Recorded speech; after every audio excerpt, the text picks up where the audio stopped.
Hello everyone, very good evening. Kirosha academy में आप सबका स्वागत है। जैसा कि पार्ट वन की answer key nursing tutor AIIMS Rishikesh की मैं ऑलरेडी अपलोड कर चुका था और आप सब लोगों ने उसे देखा। बहुत सारे स्टूडेंट का मैसेज भी आया कि सर आप पूरे पेपर का सॉल्यूशन कराओ। तो आज पार्ट टू लेके आया हूं जिसमें कुछ और क्वेश्चन मेमोरी बेस्ड है, उसके सॉल्यूशंस मैं करवाऊंगा। ये सब मेमोरी बेस्ड है, हो सकता है इसका आंसर और आपकी आंसर की का वेरी कर सकता है आंसर। तो मैंने अपनी पूरी कोशिश की है, पूरे एफर्ट लगाया है कि आपको मैं हेल्पफुल कंटेंट प्रदान करूं। इस कंटेंट को क्रिएट करने में ऑलमोस्ट पूरा दिन लग चुका है मेरा। बहुत सारे कलीग्स स्टूडेंट सबसे डिस्कस करके मेमोरी बेस्ड पेपर क्लियर किया है। तो इस एफर्ट्स के लिए अगर आप किरोशा एकेडमी को सपोर्ट करना चाहे तो शेयर के बाद पास में रिमिक्स के बाद में सुपर थैंक्स का बटन है, वहां से सुपर थैंक्स से आप अगर सपोर्ट प्रोवाइड कराना चाहते हो किरोशा एकेडमी या मेरे एफर्ट्स को, तो वहां से आप कुछ डोनेट कर सकते हो किरोशा एकेडमी को। ये सब इसलिए करोगे क्योंकि इससे हम एंकरेज होंगे और इसके लिए नर्सिंग ट्यूटर के लिए कंटेंट और आगे फ्यूचर में बनाने की कोशिश करेंगे। तो एंकरेजमेंट के लिए ये सब चीजें आप कर सकते हो। It's up to you, if you willing then you can, no any compulsion is there. Okay so मैं ये नर्सिंग ट्यूटर के कंटेंट को इसलिए ला रहा हूँ क्योंकि मैं नर्सिंग ट्यूटर जो प्राइवेट में जॉब कर रहे हैं उनको सपोर्ट करना चाहता हूँ बेसिकली, कि वो भी इस ड्रीम जॉब को अचीव कर सकते हैं और अपना फ्यूचर। नर्सिंग ट्यूटर एक सीढ़ी है, इस सीढ़ी को आपने पार किया तो आगे असिस्टेंट प्रोफेसर, रीडर या फिर प्रोफेसर के लिए आपके चांसेस बढ़ेंगे। आपने देखा होगा एपी के लिए no written exam, only direct interview, क्योंकि मैक्सिमम अटेम्प्ट ही नहीं करते, है ना, उनको भरोसा ही नहीं है। मैं ये जताना चाहता हूँ आप ही ट्राई कीजिए और हमें अच्छे से अच्छी फैकल्टी चाहिए जो इंडिया का नाम रोशन कर सके सेंट्रल इंस्टीट्यूट में। तो चलिए कुछ क्वेश्चंस हैं इंपॉर्टेंट। अगर कोई क्वेश्चंस का आंसर ऊपर नीचे हो तो उसके लिए क्षमा करिएगा। मैंने अपने पूरे एफर्ट लगाए हैं कि आपको करेक्ट आंसर प्रदान कर सका हूं। और अगर आपको नर्सिंग ट्यूटर के बारे में कुछ इंफॉर्मेशन चाहिए, कंसल्टेशन चाहिए, तो मैं अपने लिंक में एक कंसल्टेशन भी लिंक डाल रहा हूँ जिसमें आपको बेस्ट फैकल्टी, आपको कंसल्टेशन आप बुक कर सकते हैं। उसके साथ 15 मिनट का सेशंस, वो 15 मिनट आपके लिए होंगे। आपके फ्यूचर, आपका गोल किस तरह से डिसाइड कर सकते हैं, आने वाले 1-2 साल में आपको कहां तक ले जा सकते हैं उसके बारे में होगा। तो आपके इस लिंक के द्वारा कंसल्टेशन भी बुक कर सकते हो अपने खुद के लिए, ताकि आपको क्या चीज लैकिंग एक्सपर्ट्स आपको बताएंगे। अगर मैं आपको बता रहा हूं कि मैंने अगर इंडिया का कोई भी सभी एग्जाम क्लियर किए हैं तो उसका कुछ ना कुछ तो एडवांटेज होगा। तो अगर बुक कंसल्टेशन बुक करना चाहे तो आप कॉल बुक कर सकते हो, लिंक में आपको उसके बारे में भी डिटेल में मिल जाएगा। चलिए सेशन को स्टार्ट करते हैं। फर्स्ट क्वेश्चन आपके स्क्रीन पे है। फर्स्ट क्वेश्चन क्या पूछा है? फर्स्ट क्वेश्चन बहुत ही बेसिक सवाल। आपको ये नहीं लगता है एमसीक्यू का पेपर अभी नर्सिंग ट्यूटर से ज्यादा बहुत बेसिक से सवाल थे, कोई कंपटीशन नहीं था? लेकिन कभी कभी ऐसा हो जाता है, इसमें भी मेरिट हाई जाएगी। मेरे हिसाब से मेरिट अगर जनरल कैंडिडेट के लिए 55 से ज्यादा है, आपका सिलेक्शन निश्चित है। चलिए सेशन को स्टार्ट करते हैं। Which is the example of the polysaccharide? Polysaccharide का एग्जाम्पल क्या है, ये है क्वेश्चन। ग्लूकोज, ग्लाइकोजन, इंसुलिन और प्रोटीन। तो ये पॉलीसेकेराइड का एग्जाम्पल, मोनोसेकेराइड, पॉलीसेकेराइड है ना, डायासेकेराइड एंड पॉलीसेकेराइड। तो ग्लूकोज है, ग्लाइकोजन है, तो इसका एग्जाम्पल क्या है? ग्लाइकोजन। करेक्ट आंसर है आप सबका। यहाँ पे अपन क्विक रिवाइज करके जस्ट क्वेश्चन आंसर ही डिस्कस कर रहे हैं। एक क्वेश्चन ये पूछ लिया था, ये सरप्राइजिंग क्वेश्चन था। फुल फॉर्म ऑफ FLACC, जिसमें ऑप्शन अलग अलग थे। फुल फॉर्म ऑफ FLACC, तो F का मतलब है फेस, L का मतलब है लेग, एक्टिविटी, क्राई एंड कंसोलिडेबिलिटी। ये पेन स्केल रेट है। चलिए नेक्स्ट देखें। नेक्स्ट सवाल आपके स्क्रीन पे था, बहुत ही बेसिक्स और सरप्राइजिंग क्वेश्चन आए थे, है ना। कमेंट में आप जरूर लगाइए अगर आपको ये लग रहा है कि ये चीज हेल्पफुल है, तो आपके फ्रेंड्स तक, आपके कलीग्स तक जरूर पहुंचाए, ताकि वो भी आगे एफर्ट लगे। एम्स भोपाल का एग्जाम पेपर एग्जाम होने वाला है, एम्स गोरखपुर का एग्जाम होने वाला है, और अपकमिंग एम्स जम्मू, वहां सब एक nursing tutor, AIIMS Rajkot nursing tutor की 33 सीटें आने वाली है। क्लियर है। Next, which of the following is oral chemotherapeutic agent? तो ओरल कीमोथेरेप्यूटिक एजेंट कौन सी है? Cyclophosphamide, ampicillin, streptomycin, amikacin. कुछ ऑप्शन ऊपर नीचे हो सकते हैं। तो कीमोथेरेपिक एजेंट जो है वो साइक्लोफॉस्फोमाइड है। कौन सी है? साइक्लोफॉस्फोमाइड। चलिए नेक्स्ट क्वेश्चन देख रहे हैं। नेक्स्ट क्वेश्चन आपके स्क्रीन पे है, which of the following is method of the killing micro organism? Basic सा सवाल देखने वाला, लेकिन मुझे उम्मीद है, मैं ऐसा सोच रहा हूँ और मेरे को जो फॉलो अप मिला उसके हिसाब से बहुत सारे लोगों ने ये बेसिक सवाल भी गलत किया हुआ है। Which of the following method of the killing micro organism without spore? तो स्टेरलाइजेशन में क्या हो जाता है, ये स्पोर तक को किल करता है, लेकिन विदाउट स्पोर वाला कौन सा है? तो बॉइलिंग। कौन सा? बॉइलिंग। क्लियर है? तो बॉइलिंग करेक्ट आंसर था इसका। नेक्स्ट सवाल आपके स्क्रीन पे है, नेक्स्ट सवाल आपकी स्क्रीन पे है, which of the following is essential fatty acid. Essential fatty acid का मतलब क्या है? ये अपने बॉडी में प्रोड्यूस नहीं होते, इसको डाइट के थ्रू हमें लेना होता है, इसलिए इसे असेंशियल फैटी एसिड बोलते हैं। लानोलिन, कोलेस्ट्रॉल, ट्राइग्लिसराइड और लिनोलिक एसिड। तो लिनोलिक एसिड आपका डी करेक्ट आंसर था। मैच कर दीजिएगा और आपके क्लास के अंत में कमेंट से जरूर बताना आपके कितने राइट है, आपके कितने राइट है। क्लियर है? Autoclave is the method of the sterilization by, इससे हमें पता चल जाएगा कि मेरिट कितनी जा सकती है। Autoclave is the method of sterilization by filtration, dry heat, radiation. तो ऑटोक्लेव का मतलब है स्टीम अंडर प्रेशर। क्या है? स्टीम अंडर प्रेशर है। चलिए बहुत बढ़िया। नेक्स्ट सवाल आपके स्क्रीन पे है, 5 steps of the management. Management के एक्चुअली 5 स्टेप्स कितने दिए थे? Henri Fayol, Max Weber, Pavlov और पास्चर। तो मैनेजमेंट के गुरु कौन है? Henri Fayol, Henri Fayol. चलिए बहुत बढ़िया। नेक्स्ट सवाल आपके स्क्रीन पे है, नेक्स्ट सवाल आपके स्क्रीन पे है, best method to express emotion is. अगर कोई भी प्रोसीजर हो रहा है जिसमें लर्निंग में इमोशन एक्सप्रेस करने वाला मेथड कौन सा है? तो रोल प्ले है, लेक्चर है, सेमिनार या पैनल डिस्कशन है। तो रोल प्ले के थ्रू, रोल प्ले के थ्रू अपन इमोशनल को एक्सप्रेस कर सकते हैं। तो ये क्वेश्चन थोड़ा सा अगर लैंग्वेज और होगी, लेकिन इसका करेक्ट आंसर कौन सा था? A, role play. चलिए नेक्स्ट सवाल, which condition is called as PPH. PPH किसे बोलते हैं? तो डिलीवरी के within after delivery 24 hours के अंदर 500 ml से ज्यादा ब्लड लॉस होना, उसे पीपीएच बोलते हैं। 250 ml, 100 ml, 150 ml और 300 ml। तो यहाँ पे डी कंसीडर करेंगे क्योंकि ये ऑप्शन 500 वाला था ही नहीं, मैक्सिमम 300 था, तो ये करेक्ट हो सकता है इसमें। नेक्स्ट सवाल, बहुत इजी सवाल लग रहे हैं ना। 3D teaching, 3D teaching model एविएट्स कौन सा है? तो मॉडल है, फ्लैश कार्ड है, फ्लिप कार्ड है या लैडर है। तो मॉडल को आप देखो तो 3D एंगल से देख सकते हैं।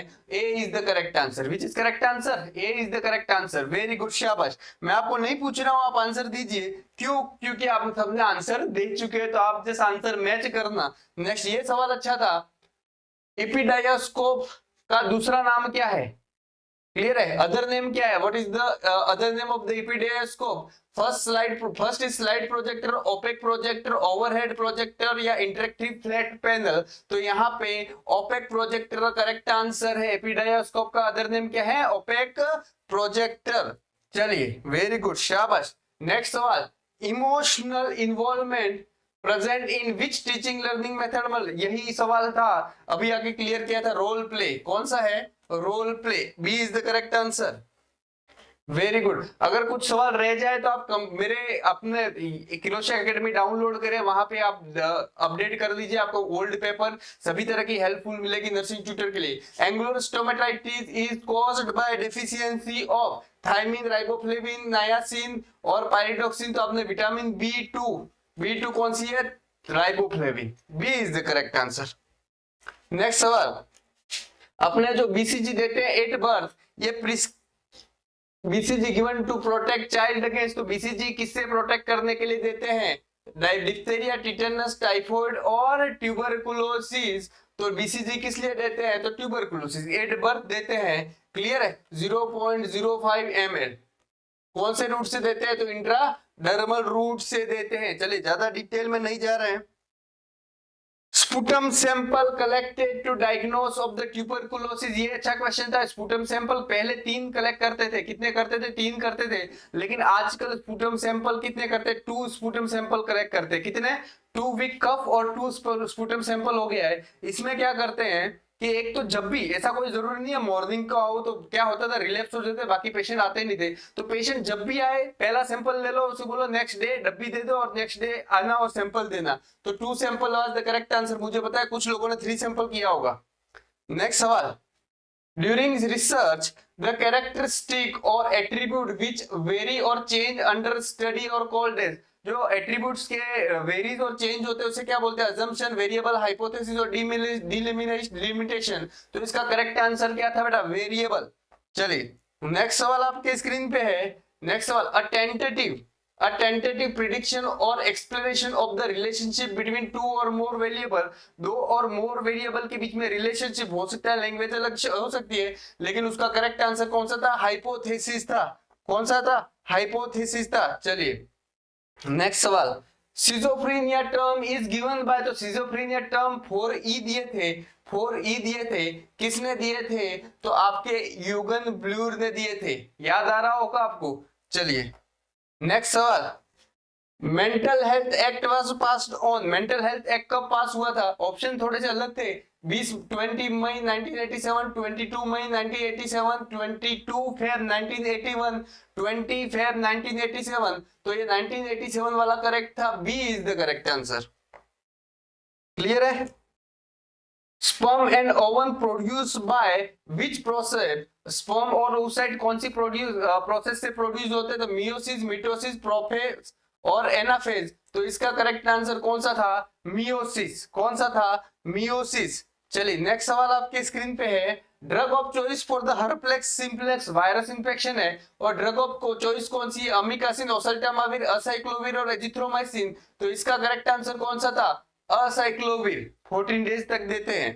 क्लियर है? चलिए वेरी गुड, बहुत बेसिक से फंडामेंटल का सवाल था। Hit, redness, tenderness at the slide और स्लगिश आईवी इन्फ्यूजन को क्या बोलते हैं? इन्फिल्ट्रेशन, इन्फेक्शन, फ्लेबाइटिस और थ्रोम्बोफ्लेबाइटिस। चलिए क्विकली आंसर करेंगे तो आप सब बोलोगे सर कौन सा है? फ्लेबाइटिस। इसी तरीके से अगर ट्यूटर एग्जाम के लिए आप सपोर्ट चाहते हो तो क्रोशा एकेडमी को डाउनलोड करें, कंसल्टेशन को बुक कर सकते हैं, सभी लिंक आपके डिस्क्रिप्शन में दी हुई है। और आपको अगर सपोर्ट करना है एक चैनल को तो सुपर थैंक्स पे आप क्लिक करके जो भी चीज डोनेट करना चाहे वो कर सकते हो। चलिए next, Billroth 1 and 2 surgery done in which cancer? Billroth 1 और बिलरोथ 2 कौन से कैंसर सर्जरी करते हैं? ओरल, रेक्टल, गैस्ट्रिक और इसोफेगस। तो ये गैस्ट्रिक या स्टोमक कैंसर के लिए करते हैं। बहुत सारे स्टूडेंट को ये डाउट था, टीचिंग इंस्टीट्यूट में 3 ईयर का एक्सपीरियंस, अगर आप किसी टर्शियरी सेंटर में काम कर रहे हो जिसमें मेडिकल कॉलेज के साथ नर्सिंग कॉलेज भी एफिलिएटेड है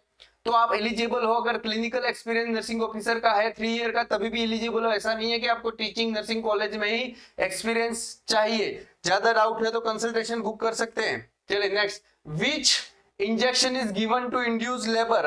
ये वाला बेसिक सा सवाल बहुत सारे स्टूडेंट ने गलत किया। इंड्यूस लेबर करने के लिए कौन सा इंजेक्शन देते हैं? मिथार्जिन, ऑक्सीटोसिन, मिसोप्रोस्टोल और रिटोड्रिन। ये तो आपके कॉन्ट्रैक्शन को स्टॉप कर लेगा और ये एबॉर्शन के लिए काम आएगी। मिथार्जिन और ऑक्सीटोसिन, तो मिथार्जिन डिलीवरी के बाद ब्लीडिंग को रोकने के लिए करते हैं, इंड्यूस करने के लिए कौन सी करते हैं? तो ऑक्सीटोसिन और पिटोसिन, आपने नाम सुना होगा। चलिए, toilet training done in which age group? Toilet training के लिए कौन से करते हैं? तो इन्फेंट, टोडलर, नियोनेट और एडल्ट। तो करेक्ट आंसर कौन सा रहेगा बेटा? टोडलर। कौन सा? Toddler, 1 to 3 year of age group. Very good, शाबाश, सबके करेक्ट आंसर जा रहे हैं। आई थिंक बहुत ही बेसिक सा पेपर था। The moral obligation that individuals should be faithful to their commitment and promises. Same question एम देवकर में पूछा हुआ था। कॉन्फिडेंशियलिटी, फिडेलिटी, अकाउंटेबिलिटी और विरासिटी। तो आपका करेक्ट आंसर कौन सा था? जो फॉलो कर रहे हैं उनको पता होगा, ये क्वेश्चन पहले अपन डिस्कस कर चुके हैं। चलिए नेक्स्ट सवाल, which gas is known as brain stimulant? तो कौन सी गैस ब्रेन को स्टिमुलेंट करती है? CO2, O2, मीथेन और इथेन। तो कार्बन डाइऑक्साइड ब्रेन को क्या करती है? स्टिमुलेट करती है। चलिए वेरी गुड। नेक्स्ट सवाल, heparin is produce by, heparin कहां से प्रोड्यूस होता है? तो सबको मास्ट सेल तो पता होगा, कौन सी? Mast cell, platelet, RBC, basophil और इयोसिनोफिल। तो कुछ लोग बेसोफिल, इयोसिनोफिल पे कंफ्यूज थे। इसका करेक्ट आंसर कौन सा है? बेसोफिल। कौन सा है? C is the correct answer, basophil. चलिए नेक्स्ट सवाल, highest oxygen concentration will be delivered by. इस क्वेश्चन के दो आंसर माने हैं यूजुअली है इसमें, venturi mask, simple O2 mask, nasal cannula और पार्शियल रूब्रिथल मास्क। तो ये दोनों तो रॉन्ग है। मोस्ट प्रिसाइजली कौन सा है? तो वेंचुरी मास्क है। मोस्ट प्रिसाइजली कौन सा है? Venturi mask. तो इन दोनों में से अब एग्जामिनर कौन सा आंसर करेक्ट मानता है ये हो सकता है।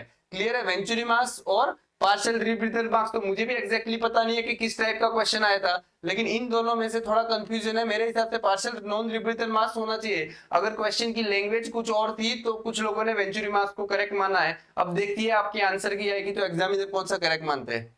नेक्स्ट सवाल, first line drug used in tuberculosis. Tuberculosis में फर्स्ट लाइन ड्रग कौन सी होती है? रिफाम्सिन, डॉक्सोरुबिसिन, अमिकासिन और स्ट्रेप्टोकाइनेज। तो first line drug in TB कौन सी है? Rifampicin is the correct answer. Option थोड़े ऊपर नीचे है क्योंकि ये मेमोरी बेस्ड है। इस तरीके से लाना मतलब पूरा दिन निकल चुका है, आपको पता होगा इस चीज में। Calcium channel blocker example, calcium channel blocker का एग्जांपल कौन सा है? एम्लोडिपिल, कैप्टोप्रिल, प्रोपेनोल, एटिनोलोल, ये तो बीटा ब्लॉकर है, ये इसी ही इनहिबिटर है। और amlodipine is the correct answer. Which is correct answer? Amlodipine. I hope आपको समझ में आ रहा होगा मैं जो बताने की कोशिश कर रहा हूं। चलिए नेक्स्ट सवाल आपके स्क्रीन पे है, नेक्स्ट सवाल आपके स्क्रीन पे है, क्रोमोसोम क्या है? Chromosome lies in the centre of the cell division in mitosis. Chromosome lies in the centre of the cell division, तो यहाँ पे जब लाइज करते हैं तो उस वाली कंडीशन को एनाफेज, मिटोफेज, इंटरफेज और ऑल ऑफ द अबव। तो करेक्ट आंसर कौन सा था? Metaphase, metaphase.